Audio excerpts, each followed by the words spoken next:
और बुलेटिन का आगाज करें। ताहयात नाअहली का बाब बंद करने की तैयारी। आर्टिकल 62(1)F के तहत नाअहली की मुद्दत 5 साल से जायद नहीं होगी। सेनेट में बिल पेश कर दिया गया और तहरीक इंसाफ और जमात इस्लामी की तरमीम की मुखालिफत के बिल की मंजूरी से साबिक वज़ीर आज़म नवाज शरीफ की ताहयात नाअहली खत्म हो सकेगी। इलेक्शन की तारीख का इख्तियार सदर मुमलिकत से वापस इलेक्शन कमीशन को देने का बिल कसरत राय से मंजूर। सेनेट ने इलेक्शन एक्ट 2017 की शिक 57 और 58 में तरमीम का बिल मंजूर किया। तहरीक इंसाफ की जानिब से बिल की मुखालिफत इलेक्शन कमीशन आम इंतखाबात की तारीख का ऐलान कर सकेगा। ताहयात नाअहली का बाब बंद करने की तैयारी जारी। आर्टिकल 62(1)F के तहत नाअहली की मुद्दत 5 साल से जायद नहीं होगी और सेनेट में भी बिल पेश कर दिया गया। सेनेट में अपोजिशन लीडर शहजाद वसीम ने कहा है कि आइन खामोश नहीं, कानून साजी से इलेक्शन कमीशन को 60 और 90 दिन से आगे इंतखाबात ले जाने का इख्तियार नहीं दे सकते। आइन को एक तरफ करके मुबहम कानून साजी से रास्ता निकाला जा रहा है, ऐसा नहीं होता।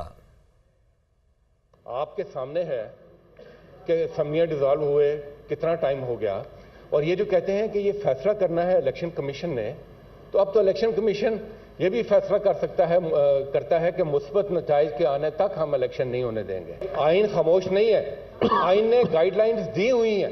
एक कानून साजी के साथ आप खुली इख्तियार नहीं दे सकते इलेक्शन कमीशन को कि वो 60 और 90 दिन से आगे चला जाए। जहां प्रेसिडेंट का गवर्नर का इख्तियार है वहां वो इख्तियार इस्तेमाल करे, ऐसे नहीं होता। सिर्फ ये है कि आइन को साइड पर करके और ये एक मुबहम लेजिस्लेशन के जरिए एक रास्ता निकालने की कोशिश की जा रही है, और मैं समझता हूं कि ये जो है ये पार्लिमानी रवायात के खिलाफ है। वजीर कानून आजम नजीर तारड़ ने कहा है कि इलेक्शन कमीशन को फाल बनाने के लिए जहां आइन खामोश है वहां तरमीम लाना पड़ती है। आइन के तहत ही 60 और 90 दिन में इंतखाबात का तनाज़ा हल होगा। सेनेट में इजहार ख्याल करते हुए उनका मजीद कहना था कि दस्तूर हमेशा कानून साजी के जरिए ही बोलता है। आइन खामोश है, जहां पे आइन में जिक्र नहीं है उस एनॉमली को दूर करने के लिए इलेक्शन एक्ट में पहले भी दिया गया था और इलेक्शन कमीशन के किरदार को फाल बनाने के लिए किया गया। जो शेड्यूल एक दफा आ जाए उसमें रद्दो बदल करना पड़ता है, कई दफा कोर्ट ऑर्डर्स आ जाते हैं। वो जो 60 दिन और 90 दिन की लड़ाई है वो भी 254 कॉन्स्टिट्यूशन में एड्रेस्ड है, लेकिन वो अदालतें ही करें। आइन बोलता हमेशा कानून साजी के जरिए है, सबॉर्डिनेट लेजिस्लेशन के जरिए ही अमल किया जाता है। जहां पे तो आइन में कोई मुद्दत मुतय्यन कर दी गई कि इलेक्शन इतने रोज में होगा, रिजल्ट इतने रोज में आएगा, वजीर आजम का इंतखाब इतने दिनों में होना है, वहां पे आइन प्रिवेल करता है हमेशा। जहां पे आइन खामोश हो वहां पे इस ऐवान का इख्तियार है कि वो आइन के ताबे कानून साजी करे। भारतीय गुजरात के साहिल से टकराने के बाद समुद्री तूफान का जोर टूट गया। कराची से समुद्री तूफान बेपरजॉय का खतरा भी टल गया। बेपरजॉय कराची से 270, केटी बंदर से 200 और बदीन से 110 किलोमीटर दूर। तूफान के मरकज में 80 से 100 किलोमीटर फी घंटा की रफ्तार से हवाएं चल रही हैं। महकमा मौसमियात कराची में बारिश का इम्कान भी बताया जा रहा है। बदीन, थरपारकर और दीगर इलाकों में तूफानी हवाओं के साथ बारिश, सजावल और उमरकोट में तूफानी हवाएं चलने का भी इम्कान बताया जा रहा है। और समुद्री तूफान बेपरजॉय का जोर टूट गया। महकमा मौसमियात ने कराची में बाज़ मकामात पर हल्की बारिश की पेशगोई की है। कराची में शदीद गर्मी, पारा 37 डिग्री सेंटीग्रेड हो गया। समुद्र में तुग़यानी देखी जा सकती है। मजीद बताएंगी हमारी नुमाइंदा सना फातिमा। जी बिल्कुल, साइक्लोन बिपरजॉय कल रात को ही इंडियन कोस्ट से टकराने के बाद अपनी शिद्दत और अपना जोर खो चुका है। अगर हम कराची की बात करें तो महकमा मौसमियात के आज के फोरकास्ट के मुताबिक कराची के कुछ इलाकों में सिर्फ हल्की बारिश होगी। इस वक्त भी शदीद गर्मी है।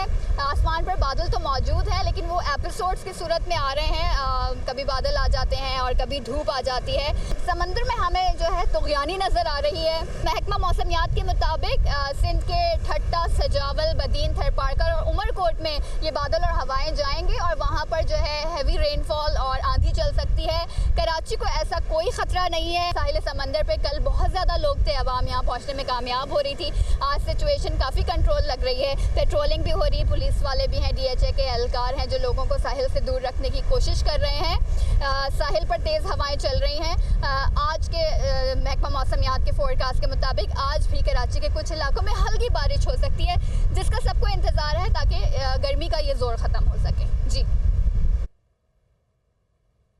एडमिनिस्ट्रेटर कराची डॉक्टर सैफुर रहमान ने शहरियों से अपील की है कि साहिल समंदर की तरफ ना जाएं। साहली पट्टी की रिहायशी आबादी को भी खाली करवा लिया गया है।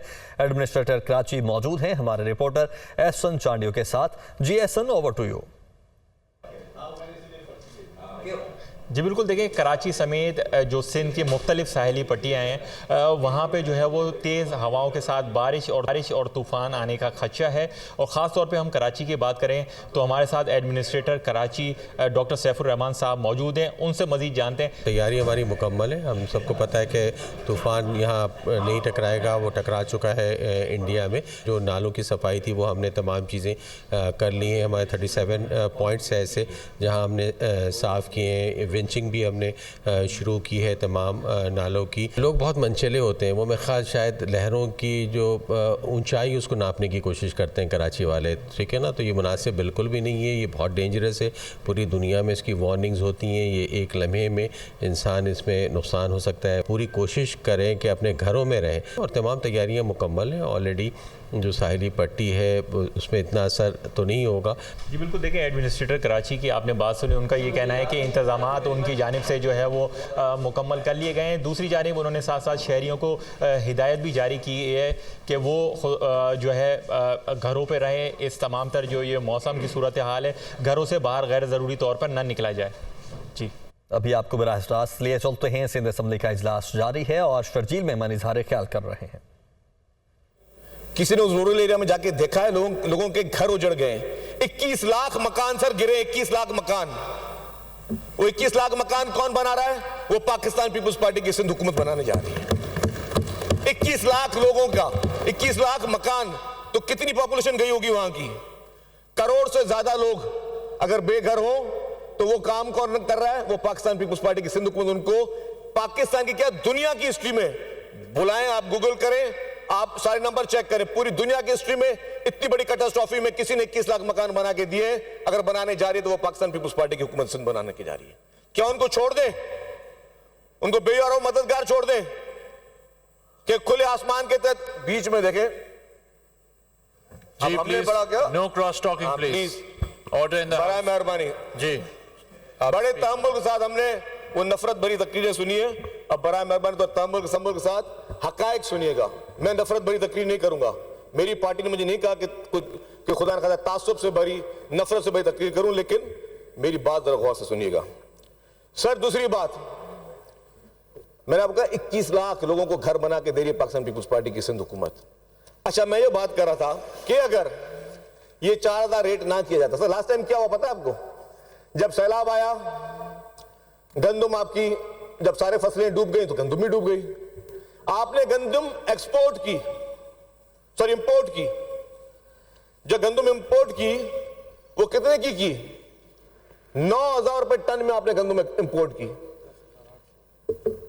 9,000 में शुरू हुई, फिर जो पास्को के जरिए मंगाई गई 10,800 रुपए में, और वो 14,000 रुपए तक गई है। मुझे बताएं कि आप अपने मुल्क से अच्छी गंदुम, क्योंकि बाहर से जो गंदुम आती है, ये भी मैं दोस्तों को बताता चलूं, उसमें हमेशा लोकल गंदुम मिक्स करके देते हैं क्योंकि उसकी क्वालिटी इतनी अच्छी नहीं होती है। 70-30 का रेशियो होता है। तो मुझे बताएं, आप 10,000 या 14,000 रुपए की गंदुम बाहर से मंगाएं, अपने जराए मुबादला बाहर भेजें, वो बेहतर है कि अपने मुल्क में अपने किसान को आप 4,000 रुपए रेट दें? क्या ज्यादा बेहतर है? सर ये इसके लिए नॉलेज चाहिए। इन सारी बातों के लिए आपको इंफॉर्मेशन चाहिए।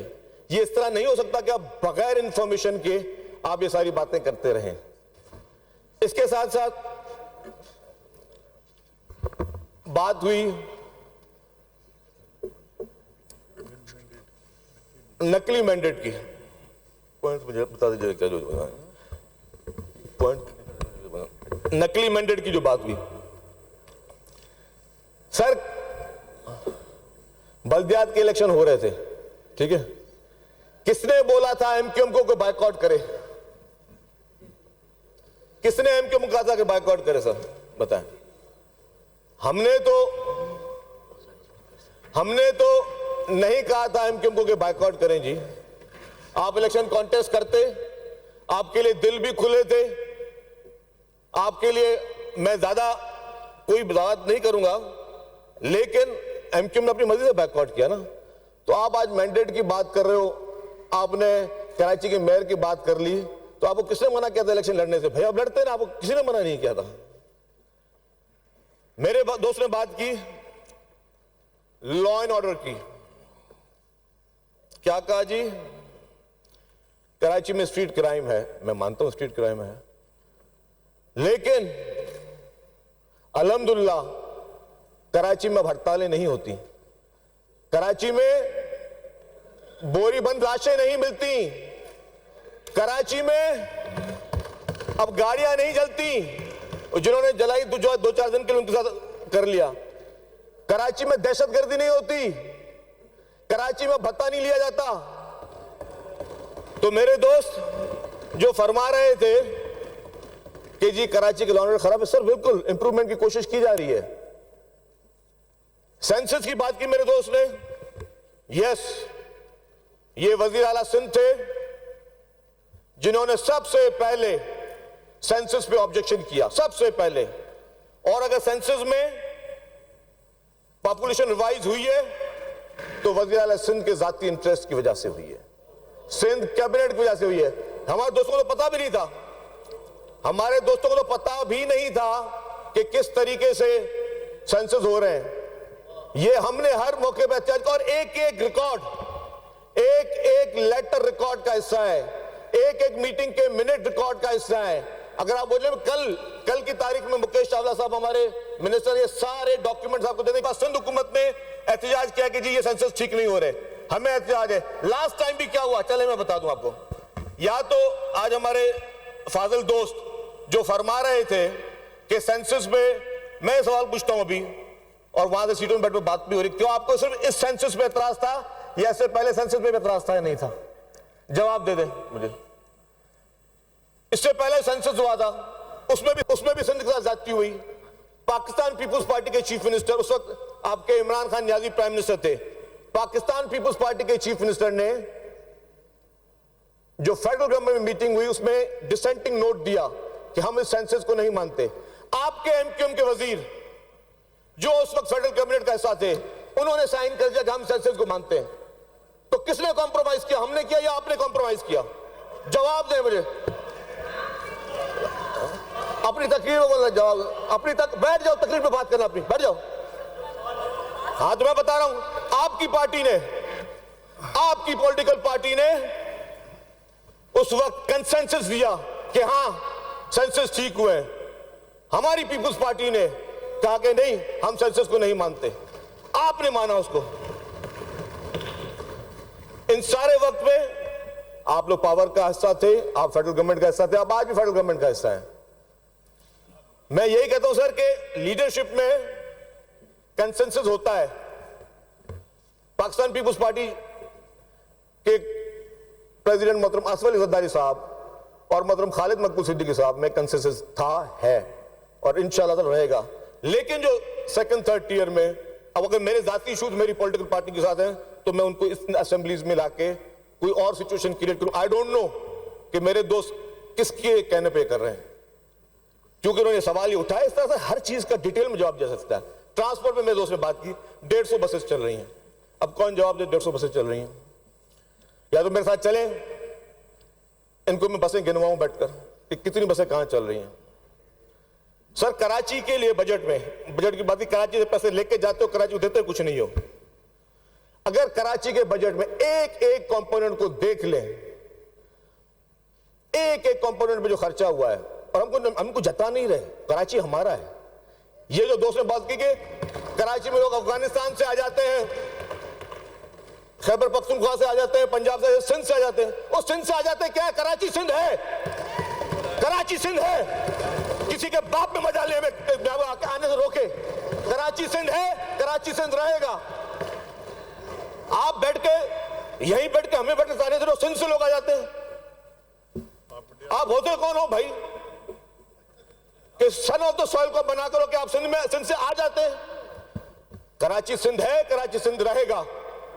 जिसने ये ख्वाब देखा था, जिसने कोशिश की थी, वो लंदन में लॉक हो गया।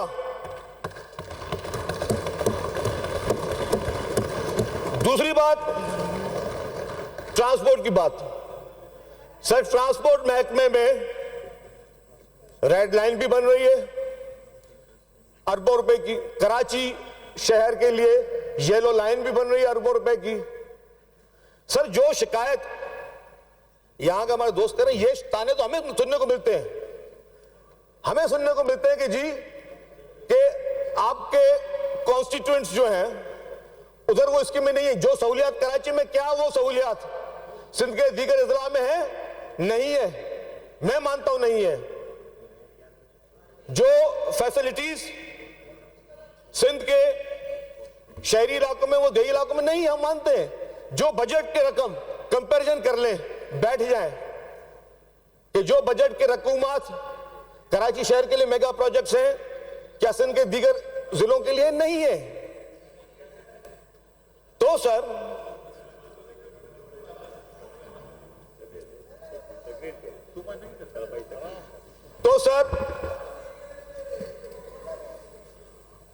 आप देखें तो बैठे बैठे जो है ना थोड़ी, और से पहले क्या बोले थे मौजूद मेंबर, बात करने नहीं दूंगा, धमकी है धमकी। ओ भाई तुम धमकी देने वाले होते कौन हो? तुम्हारी धमकी मानता कौन है? तुम्हें पूछता कौन है? धमकी है। दूसरा सर, दूसरा जो ट्रांसपोर्ट के प्रोजेक्ट में बात कर रहा था सर, अल्हम्दुलिल्लाह कराची पाकिस्तान का वह वाहिद शहर है जिसमें ईवी बसेस शुरू की गई हैं। कराची पाकिस्तान का वाहिद शहर है जिसमें पिंक बसेस शुरू की गई हैं, और इंशाअल्लाह ताला कराची पाकिस्तान का वो वाहिद शहर होगा और पहला शहर होगा जहां पर ईवी टैक्सीज और पिंक टैक्सीज भी शुरू होंगी। ये आपका ट्रांसपोर्ट डिपार्टमेंट आपके लिए करेगा, चाहे किसी को अच्छा लगे चाहे किसी को अच्छा ना लगे। ये सहूलियात हमने सबके लिए फ्री ऑफ कॉस्ट लगाई हुई हैं कि लोग, यहां के लोग सब्सिडी वाली रकम में बैठ के यहां पे काम करें। 50-50 रुपए में लोग जो है वो 40-40 किलोमीटर, 30-30 किलोमीटर का सफर तय कर रहे हैं। और मैं फिर बोल रहा हूं, ये किसी पे एहसान नहीं, ये हमारा काम है कराची के लोगों के लिए खिदमत करना। K4 के लिए जो काम हो रहा है, जिस स्पीड में हो रहा है, पैसे रखे सिंध गवर्नमेंट भी रख रही है, फेडरल गवर्नमेंट भी रख रही है, हब के जरिए वो में से लोकल गवर्नमेंट अपनी तकरीर में बताएंगे काम हो रहा है। सर हमारे दोस्तों ने एतराज किया जी कि कराची शहर में हेल्थ की फैसिलिटीज नहीं है। अब सर मैं इससे ज्यादा तो मैं समझता हूं कि कोई और झूठ का पलंदा हो नहीं सकता। पूरे पाकिस्तान भर में अगर सबसे ज्यादा टॉप क्वालिटी की कोई free of cost health service है तो सूबा सिंध में और सिंध के शहर कराची में है। पूरे पाकिस्तान, ओपन चैलेंज, नाम ले दे, मुझे ले दे, लाहौर का नाम ले दे, मुझे इस्लामाबाद का दे दे, मुझे पेशावर का दे दे, मुझे कोयटा का दे दे। कौन सा पाकिस्तान का सूबा है जिसमें अभी तक 25 से ज्यादा NICVDs खुल चुके हैं, जिसमें फ्री ऑफ कॉस्ट स्टंट्स डल रहे हैं, लोगों की एंजियोप्लास्टी, एंजियोग्राफी हो रही है। पूरे पाकिस्तान मुझे एक जगह बता दें, infection disease sir, infection disease के हॉस्पिटल कराची में पाकिस्तान की पहली हॉस्पिटल है। Cyber knife sir, cyber knife जो इस वक्त आप दुनिया के किसी भी मुल्क में चले जाएं, अमेरिका में चले जाएं, $60,000-70,000 पर पेशेंट, और यहां पे मुफ्त का इलाज हो रहा है। अरबों रुपए की सब्सिडियां यहां हॉस्पिटल को दी जा रही है, अरबों रुपए की, लेकिन किसी से कोई पैसे नहीं लिए जा रहे, किसी पेशेंट से पैसे नहीं लिए जा रहे। गंबट हॉस्पिटल सर, वो है खैरपुर में, कायम अली शाह साहब की मेहरबानी से, उस वक्त चीफ मिनिस्टर थे, पाकिस्तान का वाहिद हॉस्पिटल जिसमें free of cost liver, lungs का ट्रांसप्लांट हो रहा है। ये किसमें है? ये आपकी पीपुल्स पार्टी की सिंध हुकूमत कर रही है। सर हेल्थ में मैं कहता हूं ओपन चैलेंज है ना, जिस प्लेटफॉर्म पे बैठ के आपने बात करनी है करें। इंसान की जिंदगी के लिए सबसे ज्यादा इंपॉर्टेंट क्या होता है?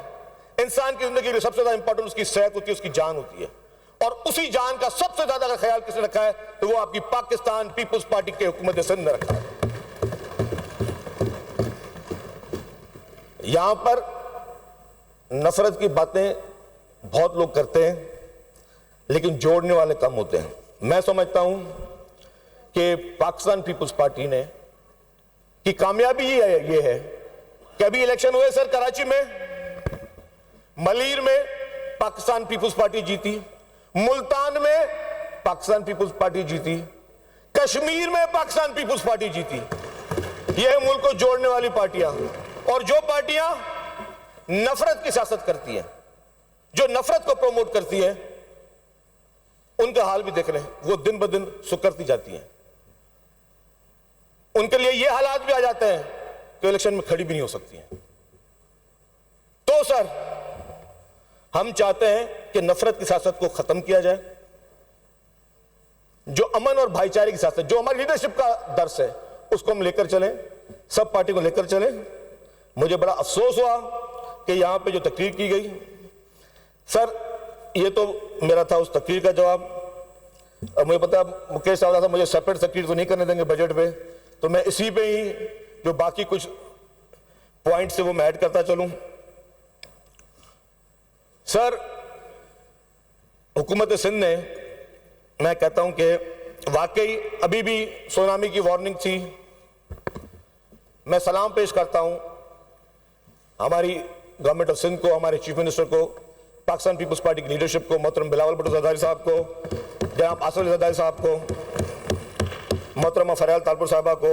जिस तरीके से सुनामी की वार्निंग आई, पूरी की पूरी लीडरशिप एक एमपीएस और एमएनएस के साथ राब्ते में थी। ठट्टा हो, सजावल हो, बदीन हो, कराची के कोस्टल बेल्ट्स हो, हर जगह पे आपके और हमारे इलेक्टेड रिप्रेजेंटेटिव दिनों में कितने लोगों को, 74,000 लोगों को 3 दिनों में इवैक्यूएट किया है। और अगर खुदा ना खास्ता ना करते तो क्या होता? वो जो देहात हैं, सुनामी नहीं आया लेकिन पानी की हाई टाइड जो अगर वो देहात सारे पानी के नीचे हैं। इस वक्त हमें पूरे रिसोर्सेज लगाने पड़ते उनको रेस्क्यू करने में। और इसमें, इस पूरे अमल में आपके सिंध गवर्नमेंट, आपकी इंतजामिया, हमारी आर्मी, हमारी रेंजर्स, हमारी नेवी, हमारी कोस्ट गार्ड, सारे इदारे मिलकर उन्होंने इस पूरे रेस्क्यू ऑपरेशन को बनाया है, आगे किया है। लेकिन क्या था सर, ये हुकूमत का विजन था। जाहिर है इसमें करोड़ों रुपए खर्च हुए होंगे। आप 76,000 लोगों को एक जगह से शिफ्ट करके दूसरी जगह ले जाएं, फिर उन रिलीफ कैंपों में खाना पहुंचाना, उन रिलीफ कैंपों में बिस्तरे पहुंचाना, उधर 3 वक्त तक खाना देना, वहां पे मेडिकल की फैसिलिटीज देना। अभी रेस्क्यू 11, 22 की सारी गाड़ियां वहां पे मौजूद है। उसी तरीके से आपके जितनी गवर्नमेंट की मशीन है सारी अलर्ट है। कराची के लिए भी सक्खर से, लाड़काना से, जो भी हमारे डी वाटरिंग पंप से सीएम साहब ने यहां पे मंगवा के रख दिए कराची के लिए। अगर खुदा न खासा यहाँ क्लाउड बस्ट की जो चांसेस हो रहे थे वो हो जाए तो हम उसको लोगों को हम लोग जो है वो सही टाइम पे हम सारी चीजें को ड्रेन कर सके। तो ये गवर्नमेंट ऑफ सिंध सर हमेशा ये इन आजमाइशों ने हमें सिखाया है। जिस तरह मैंने कहा पिछले सैलाब में सर, उससे पहले कोविड में क्या हुआ था? एक मूजी मर्ज पूरी दुनिया को हिला के रख दिया। आज दिन तक पूरी दुनिया कोविड के आफ्टर इफेक्ट से नहीं निकल सकी है। काफी मुल्क बैंक करप्ट हो गए, काफी मुल्कों की इकोनॉमी बैठ गई जो आज दिन तक नहीं खड़ी हो सकी। आपके मुल्क में भी यही हुआ, लेकिन यही आपकी सिंध हुकूमत थी। ये आपकी सिंध हुकूमत है जिसने तमाम लोगों को ना सिर्फ रिलीफ दिया लेकिन आपकी हेल्थ फैसिलिटीज उस वक्त जिस तरीके से आपके एक्सपो सेंटर्स में ये बनाई गई, इसके कोविड के सेंटर्स बनाए गए, पूरे सिंध के हर जिले में बनाए गए, वैक्सीनेशंस मंगवाना, सब चीजें करना, ये सारा सिंध हुकूमत ने किया। अवाम के लिए किया, अवाम के पैसों से किया, अवाम के लिए किया, अवाम का पैसा अवाम के ऊपर खर्च किया। लेकिन जिसके रिलीफ, जैसा भी सैलाब की मैं बात कर रहा था, ये सैलाब बहुत बड़ी आफत थी। आपको भी पता है कि इसने क्या हशर कर दिया था। लेकिन आपकी और हमारी सिंध हुकूमत ने लाखों अफराद को, बारिशें पड़ रही हैं, लकड़ियां गीली हैं, लोगों के पास खाने के लिए खुराक नहीं थी, जो भी पका पकाया खाना है, कुक्ड फूड, वो पहुंचाया सिंध हुकूमत ने। उसके बाद फिर राशन पहुंचाए, और ये नहीं 15-15 दिन के राशन देते रहे और फिर ये 3-3, 4-4 महीने तक पहुंचाते रहे। फिर वहां पे जो हेल्थ की फैसिलिटीज, टेंट्स, जो भी सामान देना था, हर चीज में सिंध हुकूमत ने बढ़ चढ़ कर किया। उसके बाद क्या हुआ सर? लोगों के, किसानों की जमीनें, फसलें सब तबाह बर्बाद हो गई। फिर क्या किया? आपकी और हमारी सिंध हुकूमत ने पीपुल्स पार्टी की सिंध हुकूमत ने उन किसानों को 5-5 हजार रुपए पर एकड़ दिए कि आप लोग गंदम की फसल लगाएं, वरना उनके पास तो बीज के पैसे भी नहीं थे, उनके पास तो खाद के पैसे भी नहीं थे। वो पैसे दिए